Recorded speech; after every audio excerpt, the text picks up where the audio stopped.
welcome to Magazine. I'm your host, Brandon Chapa. Thanks again for joining me on this Trendy Friday. You know, on Trendy Friday, we look at amazing, hot, trendy topics. And today, we're looking at the new faces in the Kenyan rap scene. And in studios with me is one of those new faces, the one and only Malkizy. Thank you so much for joining me. It's a pleasure to be here. Thank you so much. I'm so excited to have this conversation today. Like, I don't think you understand how excited I am. Like, I'm excited. Like it's always it's an honor to be here, to get to share my views with you. It's a blessing. Great. Now, I just want to get to know, before even, you break it down for us, your journey into being a rapper. Yeah. Why the name Malkizy? Okay, so it's a funny story. When I used to be in high school, I went to Peponi here in Nairobi. I had a best friend called Telsi at the time, and she was like, she knew that I wanted to be a rapper, and she was like, if you're trying to rap, you need a name that's not too long, not too short, that's just perfect. And so she went home and she thought about it, and she came back Monday morning. I remember the first thing when she got back. She did her homework. She did homework. The whole weekend she went and she was jotting down names. And when she got back on Monday, she was like, hey bro, I have a name for you. That's dope. Like, it took one take and she was like, Malkizy. And I was like, Malkizy? Like, that sounds amazing. And then from that day on, you just went along with it. My whole career, I didn't like it at first, to be honest, because I felt like it's a funny name. It's a funny name. Actually, I like it. It's really unique. Not a lot of people have that.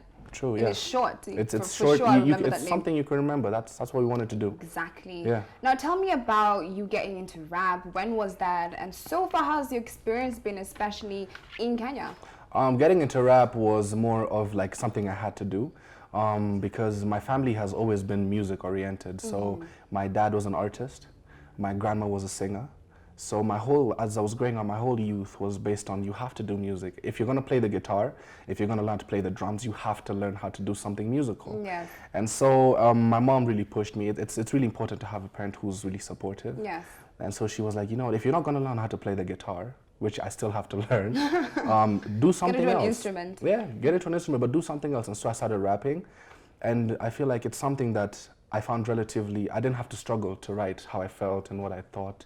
So I feel like that, I found my talent like that. And so I just keep going, like just keep rapping and practicing. And so that's how I started rapping. But breaking into the music scene is like a completely different ball game. Okay. Because it's so difficult when when you're starting something. A lot of people, first of all, don't believe in you. Very true, yes. Like when you tell people like, I want to be a famous rapper, people are like, this guy. Another one. Another one, like another failed project. So yes. when you have to overcome that mental block that I'm gonna do it for myself and keep pushing. And so I used to write. I used to write to everyone. Like, I'm so sorry if I've spammed you.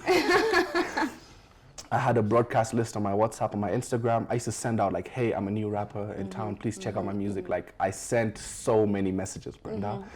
And that really showed me a lot because most people didn't respond. And when these people didn't respond, instead of me looking at it like, I'll never make it, it motivated me like, you're not good enough. Like, keep practicing. And as you speak today, most of the people who I wrote back then, we're friends. And how did that make you feel? Because, I mean, you've grown up in Kenya, but you moved to Germany. So trying to come back to show your music to these Kenyans, how was that for you? It was nearly impossible, to be honest. It was so hard. Like, thinking about it just makes me emotional, to be honest. Like, because when I first came here, I didn't know anyone. I didn't have a studio. I didn't have a producer. The only thing I had was a little $55 microphone, which I got off eBay when I was in Germany, and YouTube videos. Yes. And FL Studio. That's how my journey started. So like, I'd Google how to record vocals, reach out to different studios here in Nairobi. None of them were willing to work with me. It was so hard. But Compact Records, shout out to Compact Records, they really took me in. And shout out to Prezzo, shout out to everyone there. And they really like showed me like, there's a future in music here. If we can nurture you, they really helped me out. Yeah. So 100%. Now, of course, trying to get the right networks when you're moving into a new rap scene in a different country is very difficult. But there are also other struggles like financial issues. Yes. How have you dealt with that as a new rapper? As a new rapper, especially, I feel like it's the most expensive phase when you're trying to break into the game, because you have to invest in studio time, you have to invest in your videos, you have to invest in the producer, you have to invest in your beats, you have to invest in your own self. You're a brand, though you carry yourself. So like, you're just giving out money and nothing is coming in. Like, we're doing free shows. So when you're starting, it can really drain you. And that's why I feel like most people give up, because you're just spending, and like, nothing is coming back. Nothing is coming in. Before it does, it might take a while. It takes, but you just never give up. Like, because at some point, everything that you spent is going to start coming back. Very true. Now, here we are today, Malkizy. You're even about to release a new video for your song. I didn't get the chance to ask you. I want to get to know more about your style. Because obviously, we're in a generation where music's changing. People are trying different styles in rap. What do you define your style as in rap today? To be honest, like, my style is, it's such a... I feel like it's something really unique that we're trying to do. I'm trying to do hip-hop. I'm trying to do trap hip-hop in Nairobi. It's more of, it's not your basic rap that you hear and you're like, oh, like, we know who this is. Like, I'm trying to do something different that when people from outside of Kenya, outside of Africa hear it, they're like, wow, like, this stuff, it sounds amazing. Like, and he's Kenyan? Like, what? Like, that's what I'm trying to build that for myself and for my team and for everyone.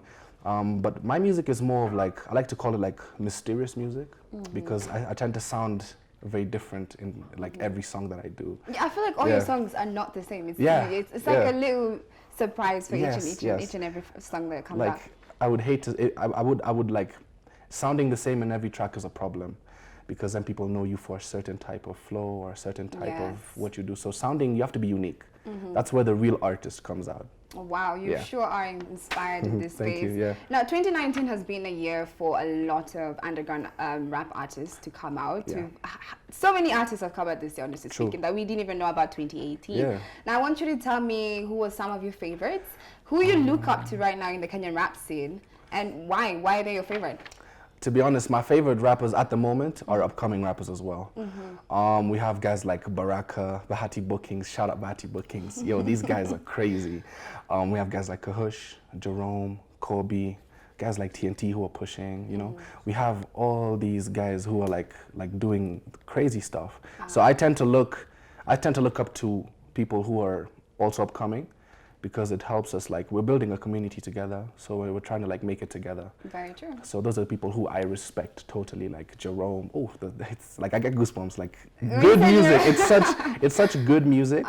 It's such underrated good music, to be honest. Yeah, like, people, you need to listen to these guys, honestly. Yes. Yeah. Who would you have a collab with, like, tomorrow if you had a chance? Globally or like in Kenya? Okay, we can start with globally and then you tell me in Kenya. Ooh, globally, if I could get my dream, if I could get Drake on a track. Drake. I knew you were gonna say Drake. Yeah, if I can get Drake on a track globally, like, that would be just. That would be it. Oh, that would be it. Here in Kenya, there's a lot of people in Kenya I'd love to work with. I'd love to work with Octopizzo. He's just an OG. OMC is so tough. Calligraph. You know, these guys who you look up to. Well, I'm hoping maybe I'll see you in the next Cali Cartel. Or hopefully. Who knows? I feel like I deserve to be on it now, you know. So, yeah. Wonderful. Now we're going to take a short commercial break, but when we come back, we're going to get more into deep conversation about the Kenyan rap scene with the new faces that we've seen throughout 2019. Don't go anywhere. You're watching your magazine.